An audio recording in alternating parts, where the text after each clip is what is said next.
Hello friends, welcome back. अगर आप हैं बिहार में नियोजित शिक्षक और बनना चाहते हैं राज्यकर्मी, तो आप सभी को एक परीक्षा से गुजरना होगा, जिस परीक्षा का नाम है सक्षमता परीक्षा।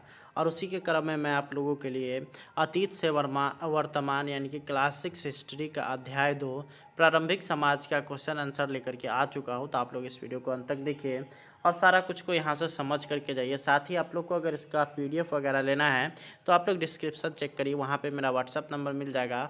उस पर आप लोग कांटेक्ट कर करके इस पीडीएफ को ले सकते हैं। और साथ ही साथ आप लोग को वहाँ पे पेमेंट करना पड़ेगा 399 का, तभी आप लोग को परीक्षा तक सारा का सारा पीडीएफ मिलता हुआ रहेगा। तो चलिए अब हम लोग शुरू कर लेते हैं इस वीडियो को।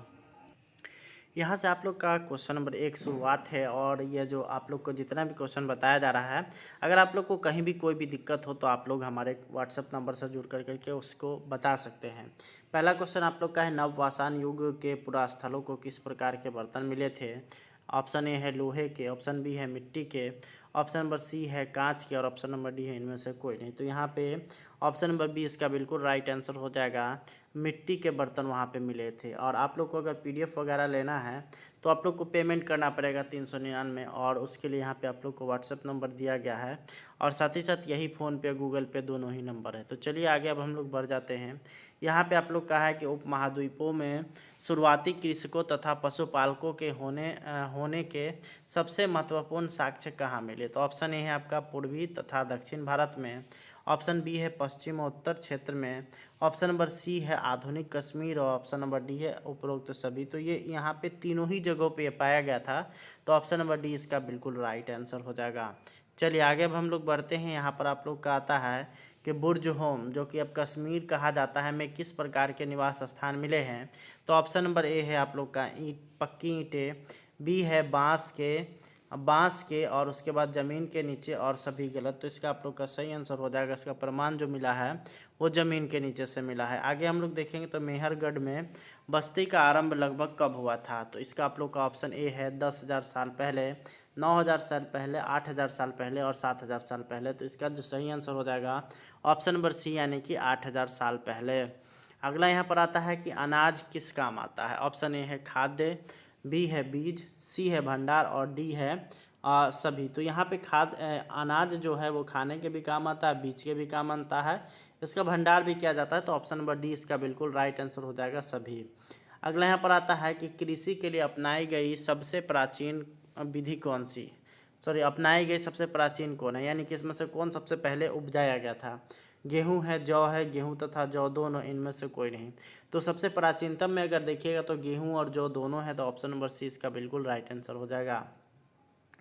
अगला सवाल आता है आप लोग का, जंगली जानवरों की तुलना में पालतू जानवरों के दांत और सींग कैसे होते हैं। ऑप्शन नंबर ए हो गया बड़े, ऑप्शन नंबर बी हो गया छोटे, ऑप्शन नंबर सी हो गया नुकीले, और ऑप्शन नंबर डी हो गया इनमें से कोई नहीं। तो इसका हो जाएगा आपका ऑप्शन नंबर बी, यानी कि छोटे होते हैं।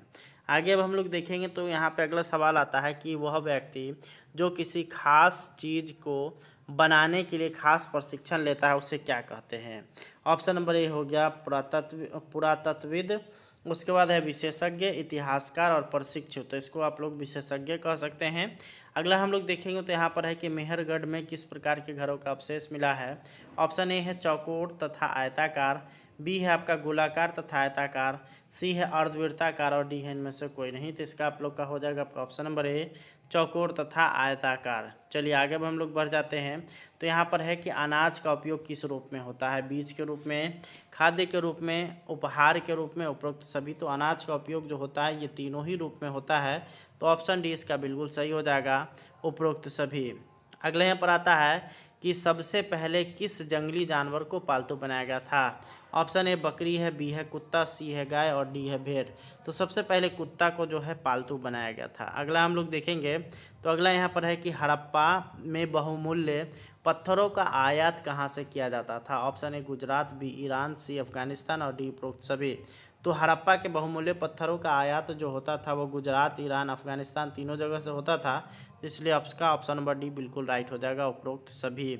आगे अब हम लोग मूव ऑन करते हैं और देखते हैं। तो यहाँ पर 13 नंबर सवाल आता है, कुत्ते के बाद किसे पालतू बनाया गया था। ऑप्शन ए है आपका गाय बैल, बी है भेड़ बकरी, सी है घोड़ा और डी है हाथी। तो कुत्ते के बाद जिसको पालतू बनाया गया था वो था आपका भेड़ और बकरी, यानी कि ऑप्शन नंबर बी बिल्कुल राइट हो जाएगा।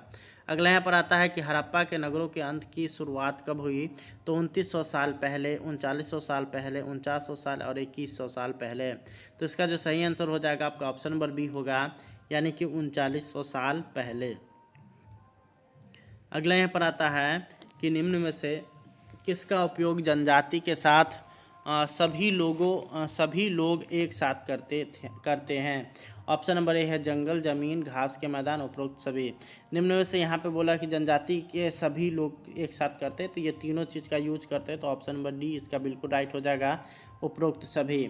अगला यहाँ पर आता है कि मेहरगढ़ में कपास की खेती कब होती थी? तो ऑप्शन ए है 7000 साल पहले, 8000 साल पहले, 800 साल पहले और इनमें से कोई नहीं। तो इसका आपका ऑप्शन नंबर ए हो जाएगा 7000 साल पहले मेहरगढ़ में कपास की खेती होती थी।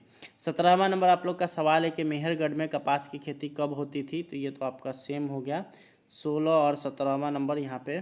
चलिए 18वां नंबर हम लोग देखेंगे तो लोगों द्वारा पौधे उगाने और जानवरों की देखभाल करने को क्या नाम दिया जाता है?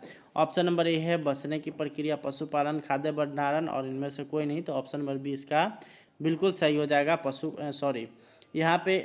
पौधे उगाने और जानवरों की देखभाल को उसको बोला जाता है बसने की प्रक्रिया, यानी कि ऑप्शन नंबर ए। आगे हम लोग देखेंगे तो यहाँ पर है कि आज हम जो भोजन करते हैं वह किसका परिणाम है? बसने की प्रक्रिया की, भंडारण की, शिकार तथा संग्रहण की, उपरोक्त सभी। तो यहाँ पे इसका जो सही आंसर हो जाएगा वो इसका होगा आपका ऑप्शन नंबर ए, बसने की प्रक्रिया की। ठीक है, चलिए आगे अब हम लोग बढ़ते हैं। तो यहाँ पर आता है हड़प्पा कहाँ स्थित है? ऑप्शन नंबर ए है चीन में, बी है भारत में और सी है पाकिस्तान में और डी है अमेरिका में। तो यहाँ पे हड़प्पा अगर बात करिएगा तो अभी भी पाकिस्तान में है। पहले जब भारत अलग अलग खंडों में नहीं बटा हुआ था तो भारत में था। चलिए अगला यहाँ पर आता है कि मेहरगढ़ में प्रत्येक घर में कितने कमरे थे? ऑप्शन ए है 1, बी है 2, 2, 3, 3, 4 और उसके बाद है 4 से अधिक। तो इसका आपका ऑप्शन नंबर डी हो जाएगा, प्रत्येक घर में 4 से अधिक कमरे थे। अगला यहाँ पर आता है कि अग्निकुंड कहाँ मिले हैं? ऑप्शन नंबर ए है कालीबंगा, बी है लोथल, ए और बी दोनों, इनमें से सभी, इनमें से कोई नहीं। तो इसका हो जाएगा आपका ऑप्शन नंबर सी, ए और बी दोनों। चलिए आगे अब हम लोग बढ़ते हैं।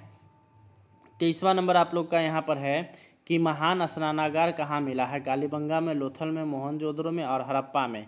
तो यहाँ पे इसका जो सही आंसर हो जाएगा आपका ऑप्शन नंबर सी हो जाएगा, मोहनजोदड़ो में यह मिला है।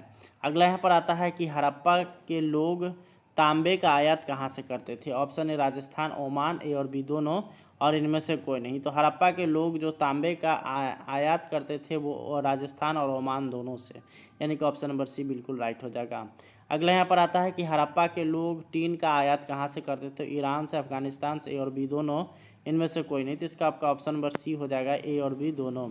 आगे अब हम लोग बढ़ते हैं। तो आप लोग का 26वां नंबर सवाल है।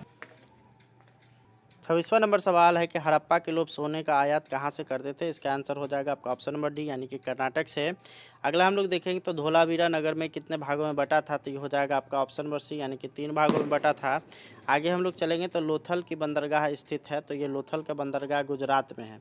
तो यहाँ पे आपका यह वीडियो खत्म होता है। उम्मीद करते वीडियो पसंद आया होगा। आप लोग को अगर PDF लेना है तो डिस्क्रिप्शन बॉक्स चेक करिए, वहाँ पे मेरा WhatsApp नंबर वगैरह दिया हुआ, आप लोग उससे जुड़ करके प्राप्त कर सकते हैं। धन्यवाद, थैंक्स फॉर वॉचिंग।